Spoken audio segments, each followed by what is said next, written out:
in Vienna, and she's also a lecturer at the Department of Philosophy at the University of Vienna.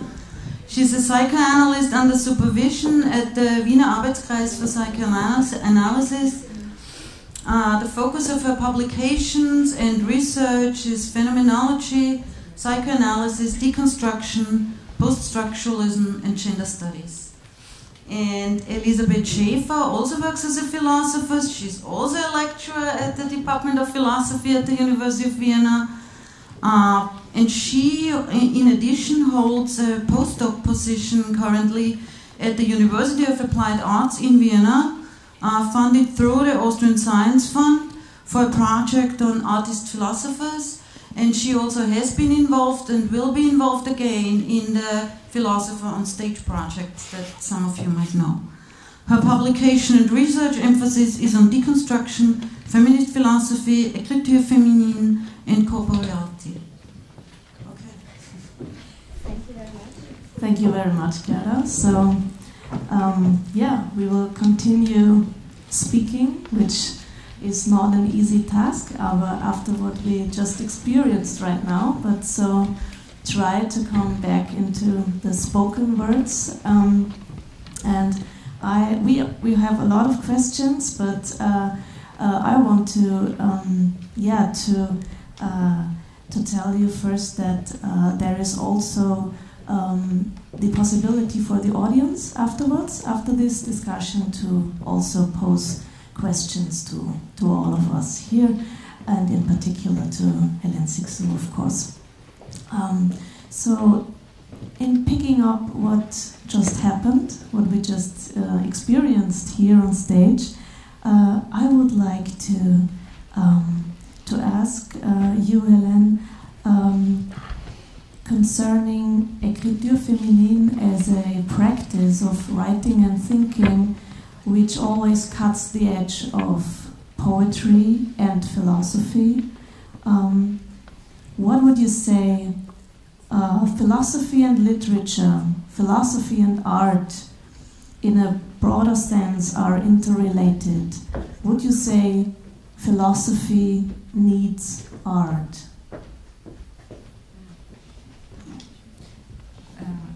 Yes, of course. I don't think that a philosopher can do without art. It's really, it's impossible to separate. Philosophy is an art.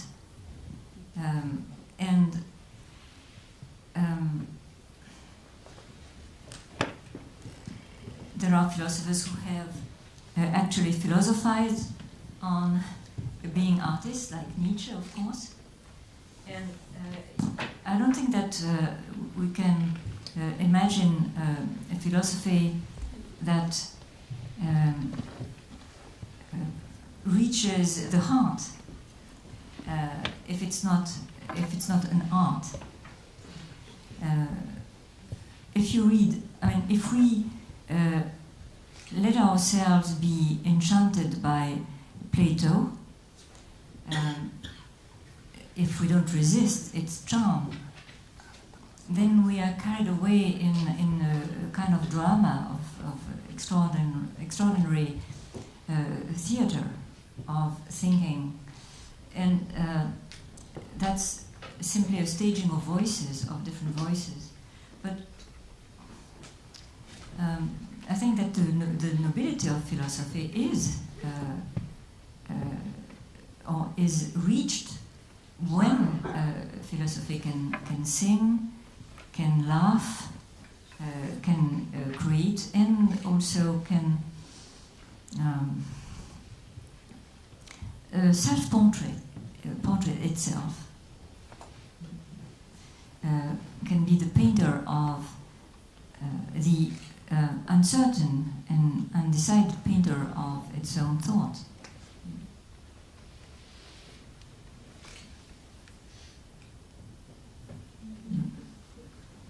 My question goes in a rather different direction, namely the political implications of writing that I see in your texts from very early on. I live in the United States, and they have by now writing programs pretty much for every marginalized group. There's writing projects for immigrants, for women, for prisoners, for whatever. And I'm just wondering whether or how you would distinguish between a kind of transformative style of writing and an affirmative style of writing. So it looks like not any writing is really leading to political change. So how would you draw the line here? Of course, this is it's a tough question. I don't think either that writing leads to a political change. Not directly, anyway. It's although there are moments when writing is associated with political action. For instance, in 1968 in France, when there was that huge movement of the students, they would write enormously. That is, they wrote on the walls, but that was very poetical. But of course, it doesn't change the world. Still, I don't think that you can change anything without writing. You're not going to be able to change a government, particularly because they are deaf. They have no ears, they don't care about writing, and they don't read. But you yourself, if you want to change something, beginning with yourself, you cannot do it without writing. Or an equivalent, because it can be painting, or can be singing, the way Isabelle sings, for instance, something that comes from the depth. But this cannot be achieved without some kind of poetical writing, something that displaces, that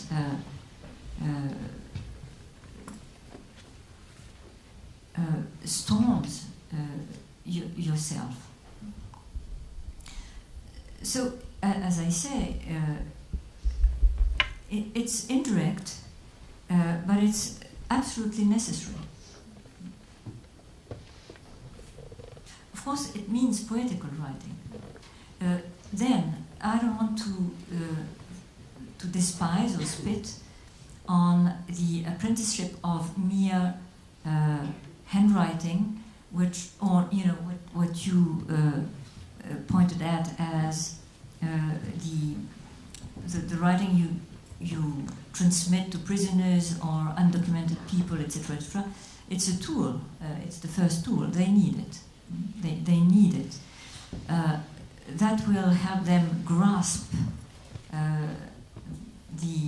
their own predicament. Then that's the first stage, exactly as feminism is the first stage of something that should go much further. Then, of course, it's only when you become Rimbaud, and people should become Rimbaud, that you reach a new kind of freedom. Well, everybody should try and become Rimbaud. Thank you very much. I would like to continue here. My question is about the situation of women, which is an important part of the Medusa text.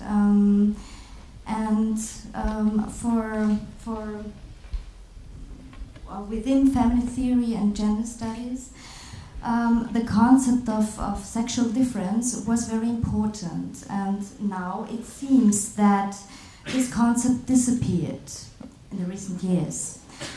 And other theoretical approaches had become important too.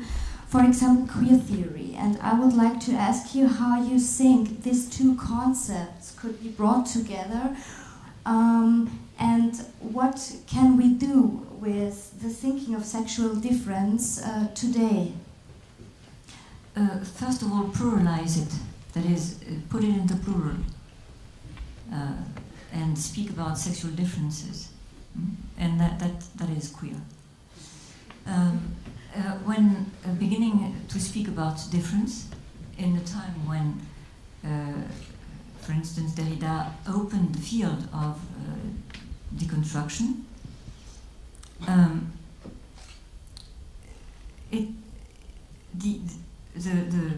the state of society was simply deaf to all kinds of reflection or acceptation of any difference. They would think in terms only in terms of equality, without difference, which for me is a loss.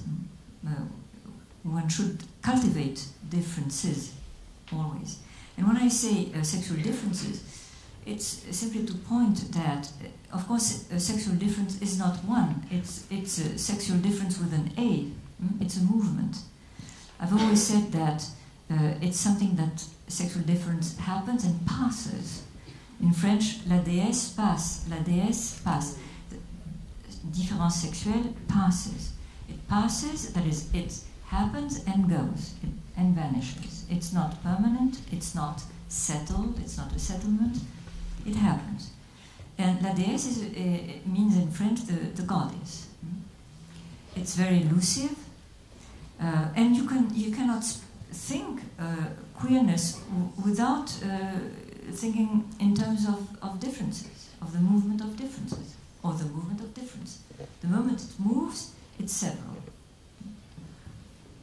Now, maybe I should point to the fact that we also belong to.